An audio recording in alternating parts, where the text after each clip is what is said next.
Bismillahirrahmanirrahim. Assalamualaikum warahmatullahi wabarakatuh. Innal hamdalillah nahmaduhu wa nasta'inuhu wa nastaghfiruh wa na'udzu billahi min shururi anfusina wa min sayyiati a'malina.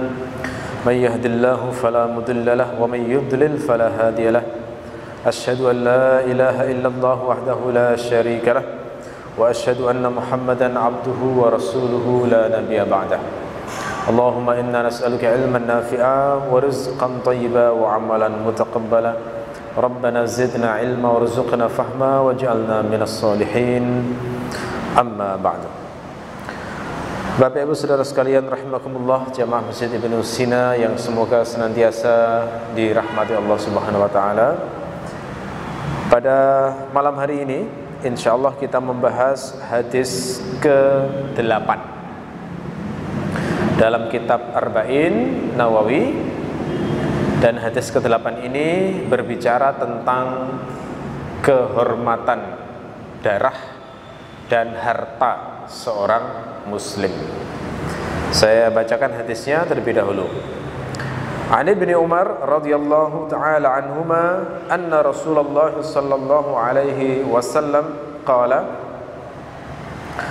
umirtu an uqatila an-nasa hatta yashhadu an la ilaha illallah wa anna Muhammadar Rasulullah wa yuqimus salah wa yu'tuz zakah fa idza fa'alu dhalika asamu minni dima'ahum wa amwalahum illa bihaqqil Islam wa hisabuhum 'ala Allah Ta'ala. Rawahul Bukhari wa Muslim.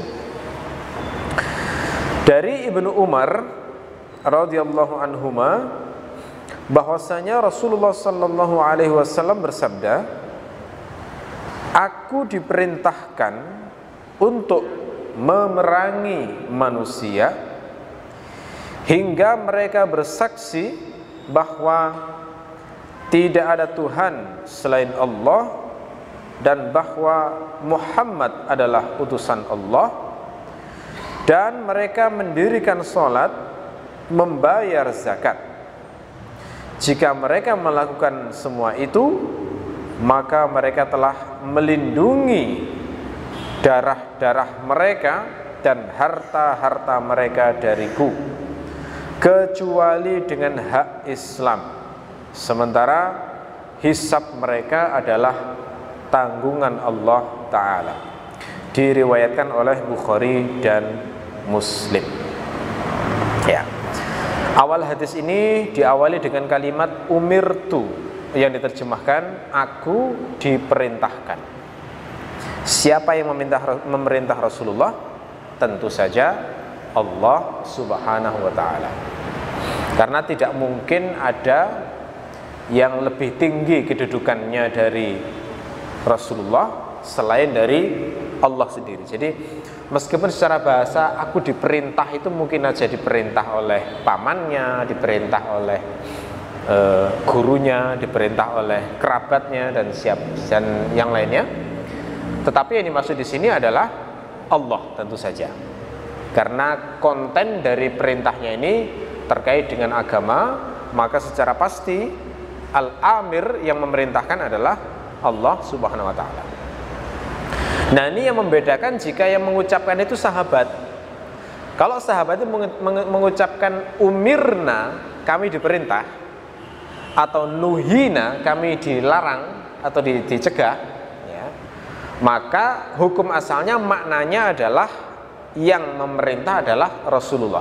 Karena yang lebih tinggi kedudukannya dari para sahabat adalah Rasulullah. Meskipun secara bahasa lafadz umirna itu mungkin saja yang memerintah khalifah, mungkin saja yang memerintah adalah guru, mungkin yang memerintah adalah orang tua sahabat, mungkin secara bahasa begitu. Tapi hukum asalnya kalau sahabat ngomong agama kemudian mengatakan umirna, kami diperintahkan, atau nuhina, kami dilarang, maka ini maksud adalah Rasulullah yang memerintah dan melarang. Nah, oleh karena itulah berdasarkan hukum asal ini, maka sebagian ulama itu berani menegaskan bahwa sahabat yang mengatakan umirna, maka riwayatnya dihukumi marfu, jadi langsung disandarkan kepada Rasulullah karena memang seperti itu. Kecuali ada qarinah yang membuktikan bahwa yang memerintahkan itu bukan Rasulullah, misalnya khalifah, itu kebijakan khalifah misalnya, barulah difahami sesuai dengan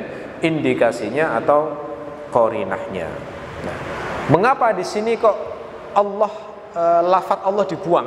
Kenapa Rasulullah kok tidak mengatakan amaroni Allah misalnya? Kenapa Rasul tidak mengatakan Allah memerintahkan aku? Tapi kalau kok mengatakan umirtu, aku diperintahkan. Nah, keterangan para ulama yang menjelaskan hadis ini, dibuangnya lafaz Allah di sini adalah lit ta'zim, untuk mengagungkan Allah, gitu ya. Jadi kadang-kadang saking agungnya sesuatu itu kadang-kadang nggak berani diomongkan, gitu ya. Kadang-kadang begitu ya, secara bahasa ya. Saking takutnya terhadap sesuatu, maka sesuatu itu disebut sebagai dia yang tidak boleh disebut namanya, nah, gitu ya. Karena saking agungnya di hatinya orang tersebut. Nah, gaya bahasa semacam ini ternyata ada dalam bahasa Arab. Jadi yang semacam ini adalah hadzfun lit ta'zim, pembuangan yang dimaksudkan untuk mengagungkan. Jadi mengagungkan Allah itu kalau dalam bahasa Arab diungkapkan dengan sejumlah cara. Salah satunya ini, termasuk diantaranya menggunakan kata nahnu. Ini masih banyak saya dapat pertanyaan itu. Kok di Quran itu kok ada kata nahnu padahal maksudnya Allah, itu gimana itu maksudnya? Ya, saya terangkan, ini hanya jadi pertanyaan di zaman sekarang saat orang itu jauh dari bahasa Arab. Kalau orang zaman dulu ratusan abad, tidak ratusan tahun, berabad-abad, ribuan tahun, itu tidak ada yang pernah mempermasalahkan makna nahnu dalam Al-Quran.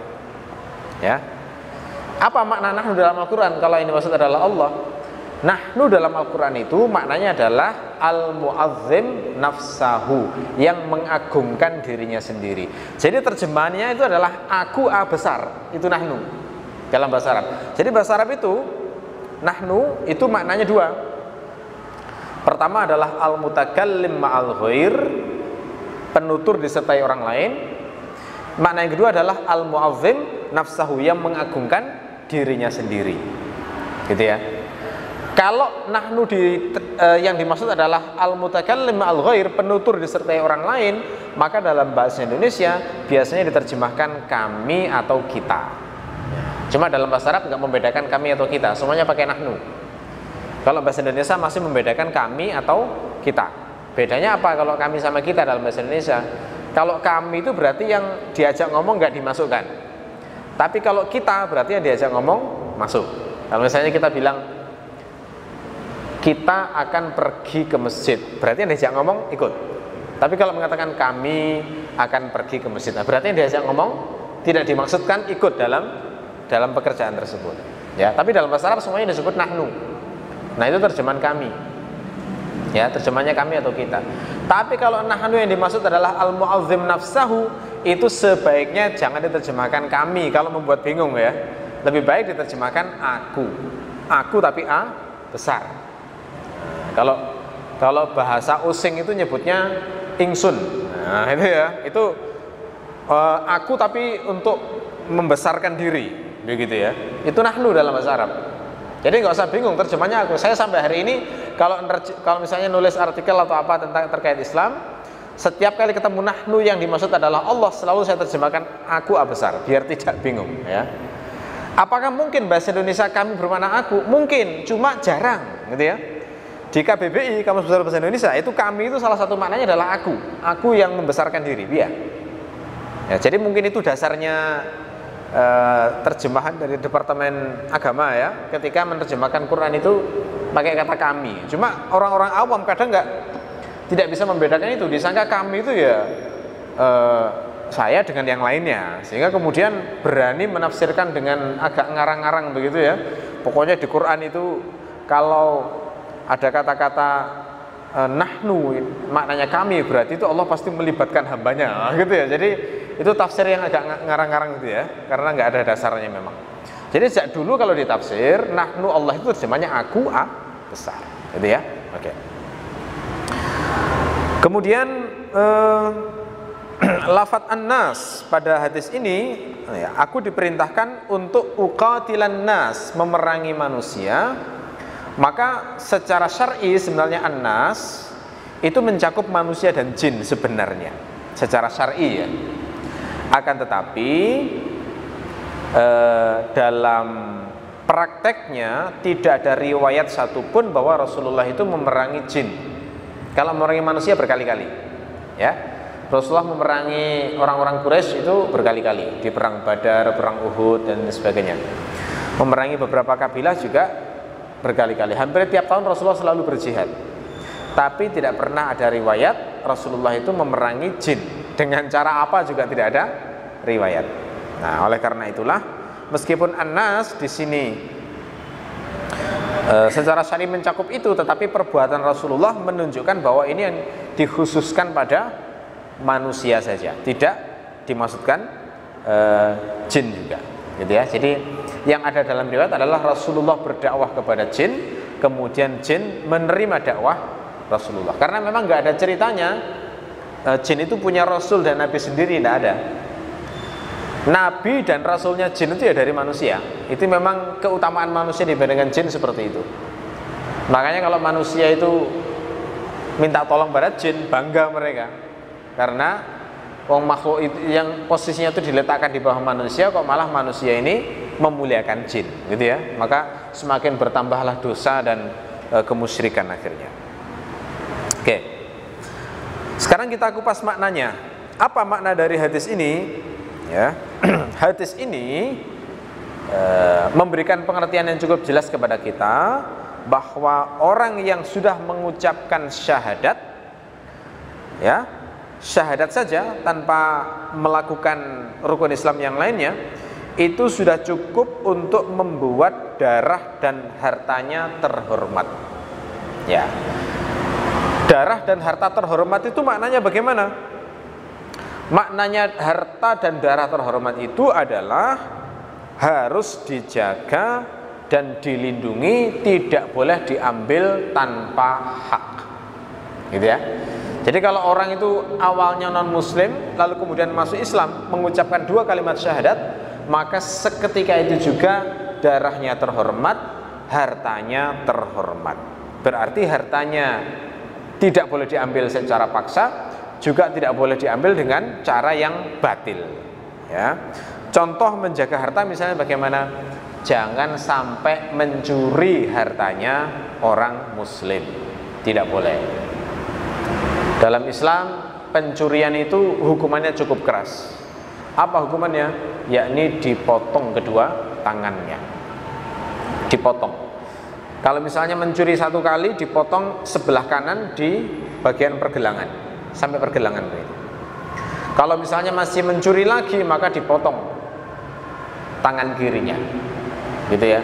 Nah, itu menunjukkan bagaimana dalam ajaran Islam itu harta itu sangat dihormati. Ya, oleh karena itulah tidak boleh ada gagasan yang sifatnya itu menghilangkan kehormatan harta ini kepada seorang muslim. Ya. Di zaman sekarang kan muncul banyak ide dan gagasan macam-macam dan aneh-aneh kan? Seperti sosialisme yang menggagas penghapusan kepemilikan. Itu kan berarti bertentangan dengan ajaran agama ini yang mengajarkan orang muslim itu kalau memiliki harta maka wajib dihormati, tidak boleh dihilangkan begitu saja, dirampas tidak boleh, ya. Tidak boleh dicuri, tidak boleh dirampok, ya. Dirampok itu lebih berat hukumannya daripada mencuri, karena hukuman rampok dalam Islam itu seperti pembegal dan semisalnya, itu hukumannya adalah dipotong tangan dan kaki secara bersilang. Jadi lebih berat daripada hukuman pencuri. Dipotong tangan kanannya, kemudian kakinya, kemudian disalibkan, gitu ya. Kalau dia merampok disertai membunuh begitu. Kemudian tidak boleh juga ditipu. Haram seorang muslim itu menipu muslim yang lainnya dalam hal urusan hartanya. Nah, hari ini itu kita sedih ya. Kadang-kadang yang semacam ini nggak terlalu diperhatikan, nggak ngerti hadis semacam ini, enteng saja nipu orang lain. Yang kadang-kadang membuat sedih itu kadang-kadang nipu tapi jargonnya syar'i, itu yang paling gak enak itu ya. Nipu jargon syar'i itu bagaimana? Misalnya yang lumayan sering terjadi itu di bisnis properti ya. Itu lumayan sering. Bisnis properti judulnya syariah ya. Lalu kemudian sudah bayar DP sekian ratus juta misalnya, dengan perjanjian nanti dibangunkan rumah sekian bulan jadi, ternyata sampai bertahun-tahun tidak dibangunkan ya. Lalu kemudian surat-suratnya ternyata digunakan untuk hal yang lainnya. Itu kadang-kadang kalau yang melakukan itu adalah orang yang awam agama, mungkin hal semacam itu bisa dipahami. Kadang-kadang yang pakai jargon syar'i pun ya juga ada begitu ya. Nah, ini yang kita sedihkan semacam itu. Itu nipu ya, masuk jenis penipuan. Termasuk menjaga kehormatan harta seorang muslim adalah jangan sampai ngemplang utang. Jadi kalau berhutang dicatat betul, diperhatikan betul, jangan sampai berhutang kemudian tidak dibayar. Itu sesungguhnya berarti tidak menjaga kehormatan harta seorang muslim. Dan dosa utang ini cukup berat, karena dalam hadis Nabi, orang itu kalau sampai berutang kemudian mati dalam keadaan belum membayar utang, maka nggak bisa masuk surga. Seorang laki-laki pernah datang pada Rasulullah, "Wahai Rasulullah, apa balasan untukku kalau aku ini berjihad di jalan Allah, kemudian aku tidak berpaling? Apa yang aku dapatkan? Kemudian aku terbunuh di medan jihad." Rasul mengatakan, "Engkau mendapatkan surga." Terus orang ini bertanya lagi sampai 3 kali. Jawaban Nabi sama, "Engkau mendapatkan surga." Setelah itu dia pergi, lalu dipanggil lagi oleh Rasulullah, kemudian mengatakan, "Illad dain," kecuali utang. Artinya kalau kamu masih punya utang padahal kamu mati syahid, maka mati syahidmu tidak bisa memasukkan kamu ke dalam surga. Kamu tertahan karena utangmu ya, gak bisa masuk surga sebelum utangnya dibayarkan atau dilunasi. Jadi makanya orang kalau ngerti hadis ini itu gak sembarangan berutang ya. Dalam Islam itu utang itu tidak haram, tidak. Tetapi harus benar-benar sambil semangatnya itu menjaga kehormatan harta orang lain.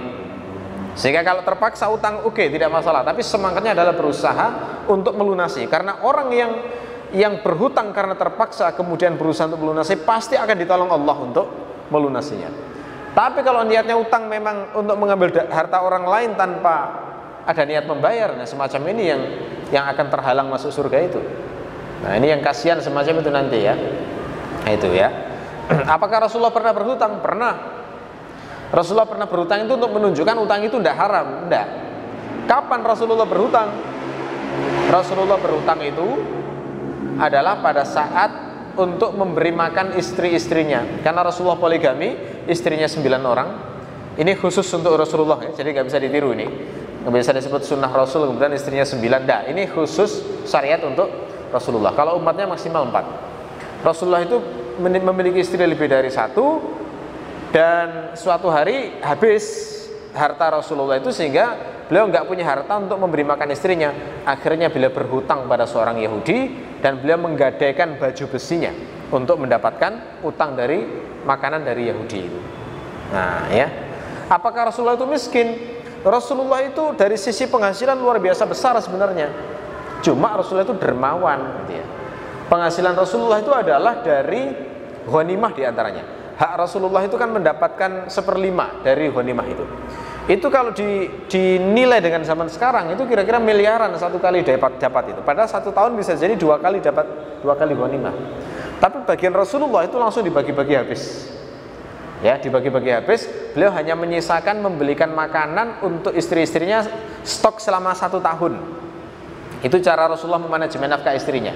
Tapi istrinya karena dermawan juga didikan Rasulullah, jadi nggak sampai setahun ya sudah habis juga untuk sedekah kepada orang yang lebih membutuhkan. Ada pengemis datang kasih, orang yang minta-minta datang kasih, sehingga akhirnya seringkali rumah tangga istri Nabi itu nggak ada makanan, dan di momen seperti itulah Rasulullah berhutang. Nah ini menunjukkan bahwa utang itu nggak haram asalkan untuk kepentingan yang mendesak. Tapi kalau berhutang hati-hati betul, bener-bener niatlah untuk melunasi. Karena berdasarkan hadis ini, harta seorang muslim itu terhormat, harus dijaga, tidak boleh diambil dengan cara haram. Ada itu orang yang karakternya setelah hutang ngilang, itu ada. Setelah hutang ngilang, susah ditemui gitu ya. Ada. Udah begitu kemudian ketika dapat uang digunakan untuk hal-hal yang bersenang-senang, dibuat rekreasi, dibuat makan-makan enak, lupa kalau dia masih punya utang. Ada orang yang karakternya semacam itu. Nah, ini bertentangan dengan hadis ini. Karena hadis ini memerintahkan kita harus menjaga kehormatan darah seorang muslim, ya. Termasuk juga menjaga kehormatan harta seorang muslim adalah jangan mengambil harta orang lain melalui pintu riba. Wah, ini yang banyak sekali terjadi di masyarakat. Riba, rentenir, ya. Jadi mungkin sebagian masyarakat karena merasa kalau hutang ke saudara itu susahnya minta ampun, lalu akhirnya kemudian terpaksa berhutang ke rentenir yang bunganya itu mencekik sekali. Ya, bunganya mencekik sekali. Itu seringkali bank tetel istilahnya ya, keliling di kampung-kampung itu ya untuk meminjamkan uang dengan bunga yang cukup besar. Nah, ini adalah mengambil harta muslim dengan cara yang tidak hak, haram itu. Dan dosanya riba itu ngeri. Dalam hadis diceritakan siksaan orang yang makan riba itu nanti di akhirat adalah dia itu nanti akan dilemparkan ke sungai darah. Lalu setiap kali dia berenang mau ke tepi, sudah ada malaikat yang menyiapkan batu-batu untuk dimasukkan dalam mulutnya sehingga dia tenggelam di sungai darah tersebut. Ya. Hadis Nabi yang lain mengatakan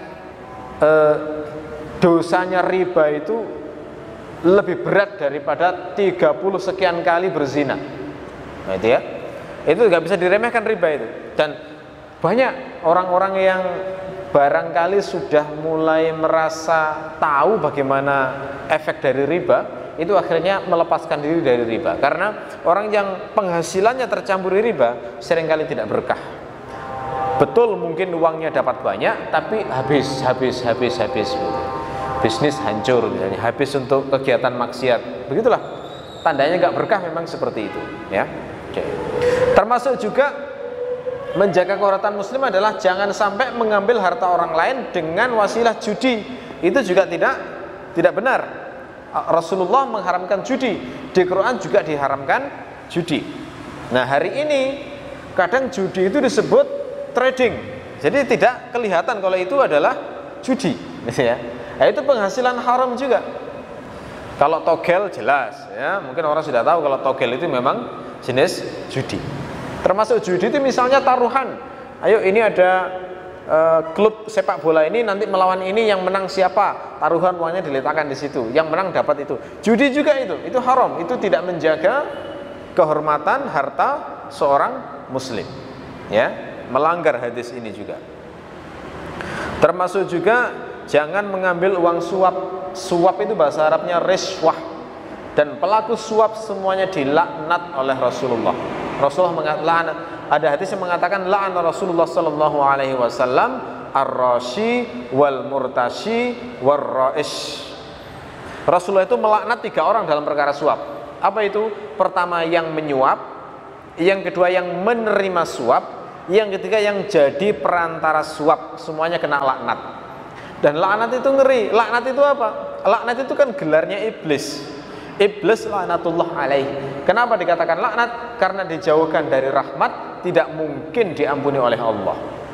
Itu ngeri banget ancamannya. Nah, itu kena semuanya. Apa itu definisi suap? Suap itu maknanya adalah harta yang diberikan kepada orang untuk sebuah kepentingan, orang yang punya wewenang untuk sebuah kepentingan yang sebenarnya dia itu wajib melaksanakan itu tanpa harus mendapatkan harta tersebut, gitu ya. Meskipun dinamakan hadiah, kalau hakikatnya suap ya suap. Meskipun hakikatnya uang sabun, kalau hakikatnya suap ya tetap suap. Meskipun disebut uang transport, kalau suap ya tetap suap. Ya. Termasuk juga tidak menjaga kehormatan harta orang muslim adalah berakad dengan akad-akad batil. Jadi akad batil itu adalah akad yang berakad jual beli, tapi jual belinya terlarang misalnya. Jual beli terlarang misalnya bagaimana? jual beli misalnya jual beli ikan tapi masih di dalam kolam, tidak ngerti berapa jumlahnya, itu akad batil, tidak boleh, mengandung horor. Ya. Kalau misalnya nebas bagaimana? Ya, misalnya nebas buah ya di sebuah apa itu namanya sawah misalnya. Kalau buahnya kelihatan boleh, buahnya kelihatan boleh, itu akadnya sah. Jadi misalnya membeli alpukat, orang itu bisa melihat alpukatnya seberapa, bisa ditaksir sekian, dibeli secara borongan boleh. Tapi untuk buah-buah yang ditanam itu nggak boleh ditebas sebelum ditarik. Misalnya apa? Ubi misalnya, atau misalnya wortel misalnya, itu tidak boleh dibeli saat masih di dalam tanah, harus dicabut dulu baru kemudian kelihatan berapa besarnya, berapa anunya, boleh jual beli semacam itu. Nah, kalau jual belinya nggak dilakukan dengan cara yang benar, maka termasuk akad batil. Kita maknanya berarti mengambil harta orang lain secara tidak hak, dan itu melanggar kehormatan harta seorang muslim. Ya. Kalau menjaga darah itu bagaimana? Menjaga darah maknanya adalah tidak menghilangkan nyawa orang lain. Gitu ya. Jangan sampai menghilangkan nyawa orang lain atau membunuh orang lain. Itu dosa yang paling besar terhadap sesama. Makanya di hadis itu dikatakan dosa pertama yang dihisab oleh Allah itu adalah membunuh orang lain. Ya. Hadis lain mengatakan yang pertama kali dihisab oleh Allah adalah sholat. Ini bagaimana mengkompromikannya? Mengkompromikannya adalah kalau terkait hak Allah yang dihisab pertama kali adalah sholat. Tapi terkait dengan hak hamba yang dihisab pertama kali adalah perkara pembunuhan. Ya. Dan pembunuhan itu hari ini dilakukan orang itu dengan berbagai macam motif. Ada yang motifnya harta warisan, ada yang motifnya tersinggung, ada yang motifnya cinta, ada yang motifnya merasa dikhianati. Tapi yang paling banyak pembunuhan massal itu adalah motif-motif politik, paling banyak sejak zaman dulu. Hitler itu bunuh berapa juta orang, itu motifnya politik. Ya, politisi-politisi ini yang paling banyak, orang yang punya kuasa lah intinya, itu yang paling banyak melakukan dosa pembunuhan. Ya, jadi itu.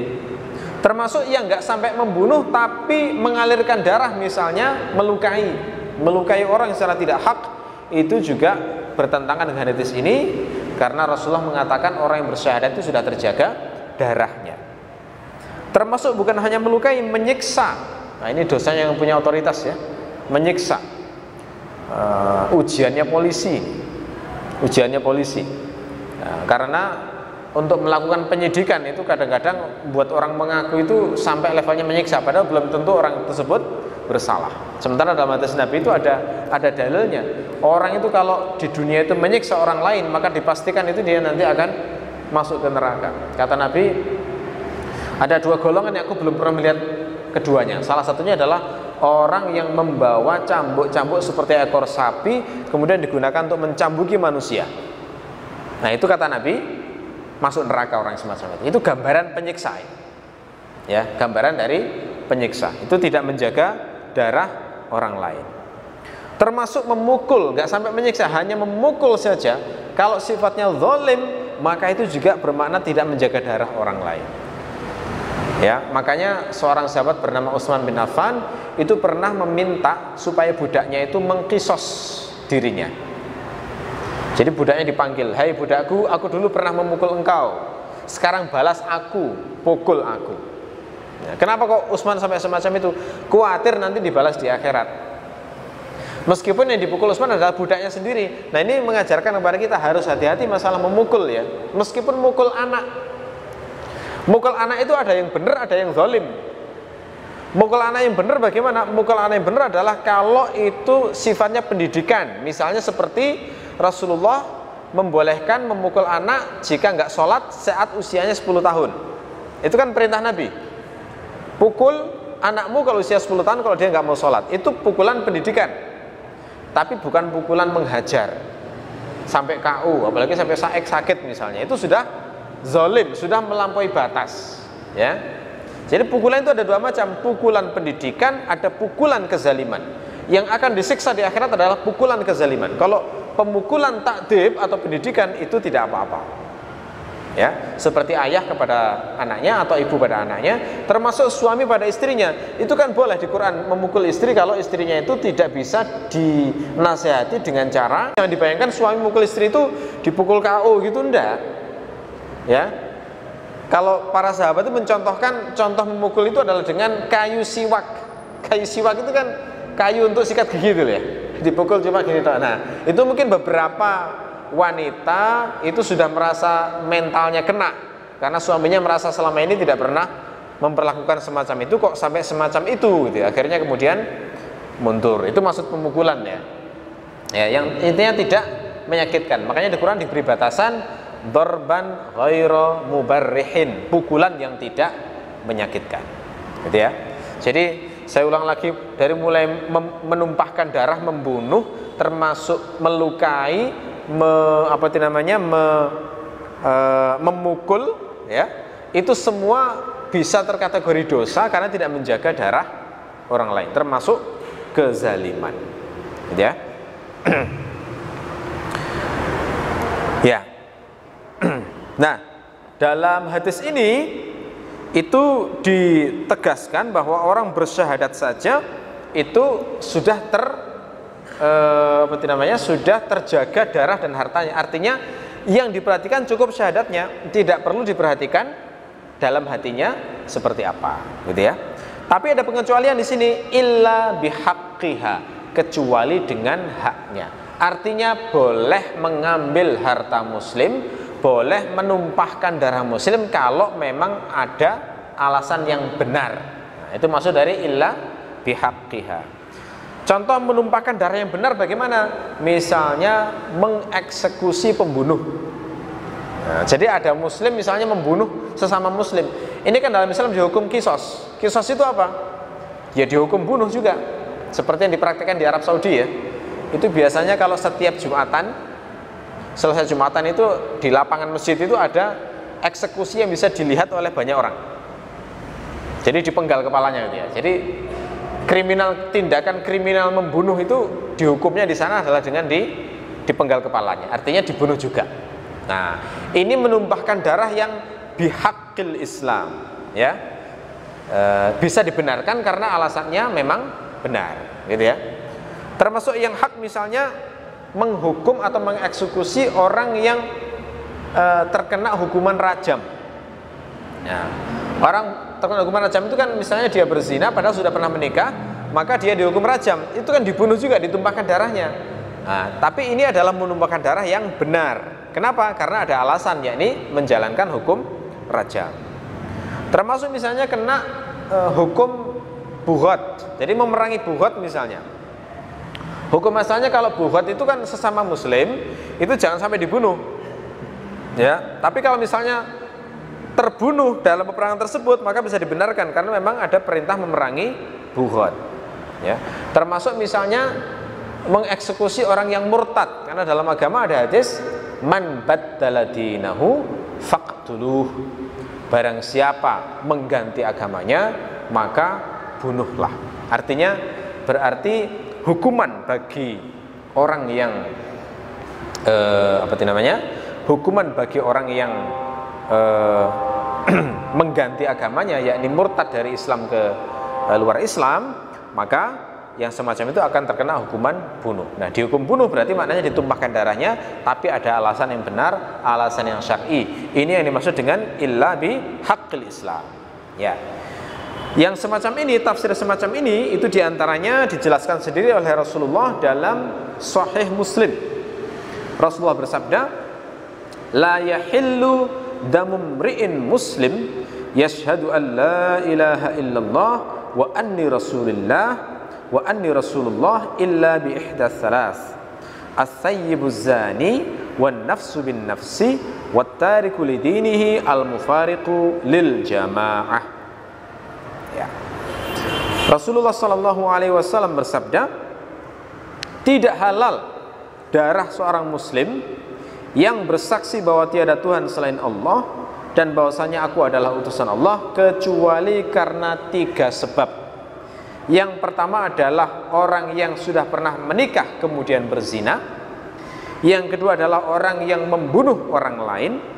Yang ketiga adalah orang yang meninggalkan agamanya, memisahkan diri dari jamaah, berarti orang murtad. Jadi berdasarkan hadis ini, 3 orang yang dieksekusi mati itu adalah: pertama, orang yang sudah pernah menikah berzina; kemudian yang kedua adalah orang yang membunuh orang lain, menghilangkan nyawa; yang ketiga adalah murtad.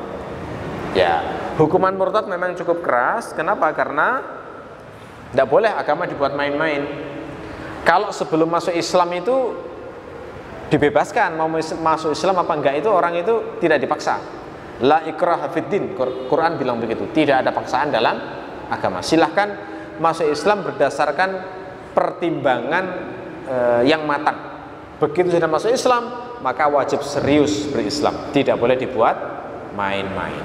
Enggak boleh masuk Islam karena ada kepentingan-kepentingan yang duniawi, yang kalau misalnya kepentingannya nggak ada terus ditinggalkan Islamnya. Nah, ini tidak boleh main-main kayak gitu. Itu hukumannya adalah hukuman mati memang.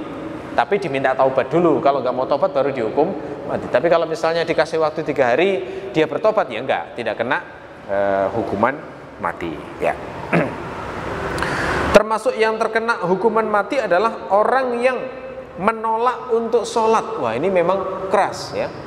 Hukuman orang meninggalkan sholat, at-tarikus sholat itu memang hukuman mati dalam fikih itu. Ya, kalau zaman sekarang memang tidak mungkin menerapkan ini karena memang yang bisa mengeksekusi itu kan levelnya negara. Ya, sementara negara itu kalau kasusnya di Indonesia karena bukan negara Islam tidak mungkin memang melaksanakan itu. Tapi di sini dari sisi hukum fikihnya memang semacam itu. Dari mana dipahami bahwa orang yang meninggalkan sholat itu hukumannya mati? Dari hadis ini, karena Rasulullah mengatakan umirtu an uqatilan nas hatta yashhadu an la ilaha illallah wa anna muhammadar rasulullah wa yuqimus sholah. Gitu loh. Ya. Aku diperintahkan memerangi manusia hingga mereka bersyahadat dan melaksanakan sholat. Seakan-akan kalau mereka nggak mau melaksanakan sholat meskipun bersyahadat, maka kena muqatalah tadi, kena qital tadi. Nah, di perang itu kan memang ihtimalnya adalah terbunuh, gitu lah ya. Makanya dari sini maka para fuqaha itu menyimpulkan hukumannya adalah di hukum bunuh. Kalau misalnya orang menyatakan masuk Islam tapi nggak mau sholat secara berjamaah, apa maksudnya? Dalam satu kampung misalnya nggak ada yang mau sholat sama sekali, itu diperangi kalau di zaman dulu ya. Karena memang termasuk syiar agama yang paling penting adalah sholat. Jadi kalau ada orang sengaja mau meninggalkan sholat maka diperangi. Termasuk juga kalau menolak membayar zakat, nah itu juga diperangi. Menolak membayar zakat itu juga diperangi. Dalilnya apa? Ya lanjutan dari hadis ini. Karena di hadis ini dikatakan wa yuqimus shalah wa yu'tuz zakah, gitu ya.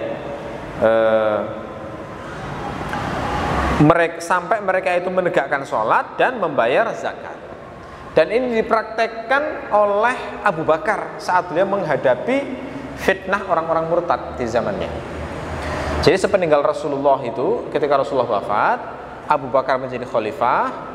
Abu Bakar itu diuji dengan orang-orang yang murtad, ya, diuji dengan orang-orang yang menolak membayar zakat. Nah, menolak membayar zakat itu ada macam-macam. Pertama, menolak membayar zakat karena murtad, sudah keluar dari Islam.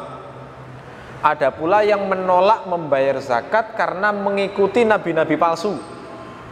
Jadi ada yang mengikuti Musailimah al-Kadzab, ada yang mengikuti Al-Aswad al-Ansi, gitu ya.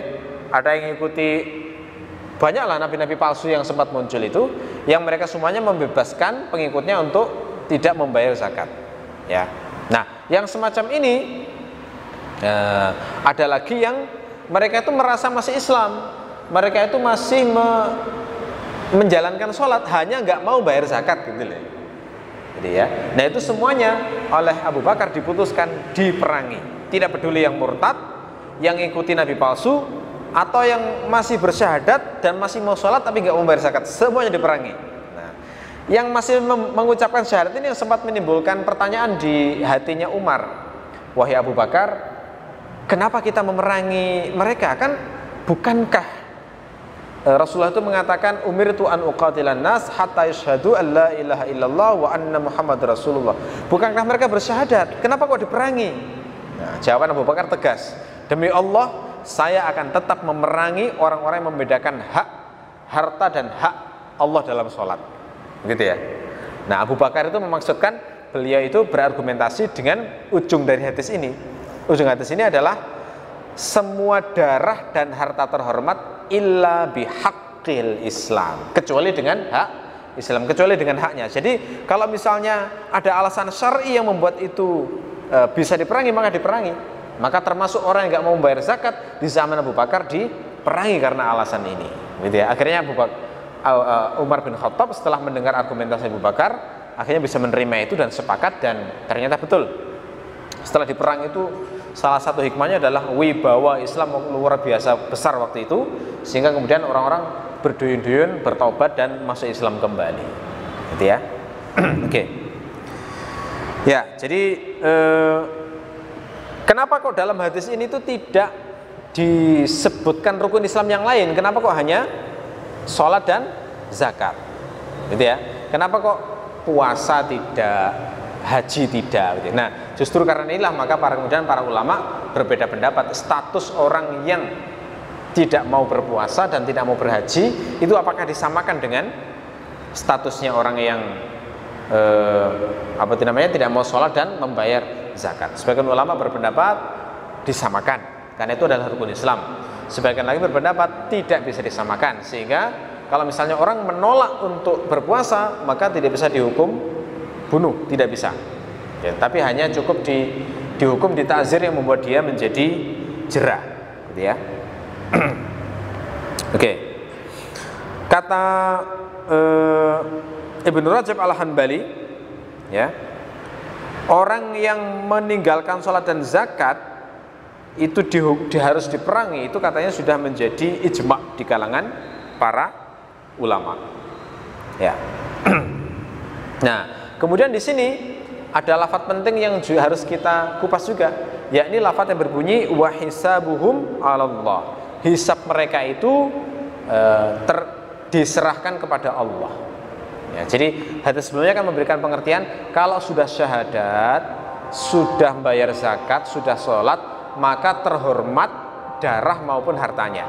Terus Nabi menegaskan, kemudian hisabnya itu diserahkan kepada Allah. Maknanya apa?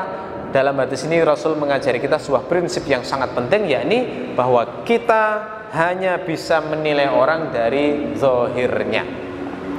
Zahirnya nggak sholat, ya sudah kena hukum meninggalkan sholat, ya. Nggak boleh dengan alasan wah itu wali Allah, itu ma'rifat, itu sudah wali Allah, itu nggak sholat, itu jadab, itu dia.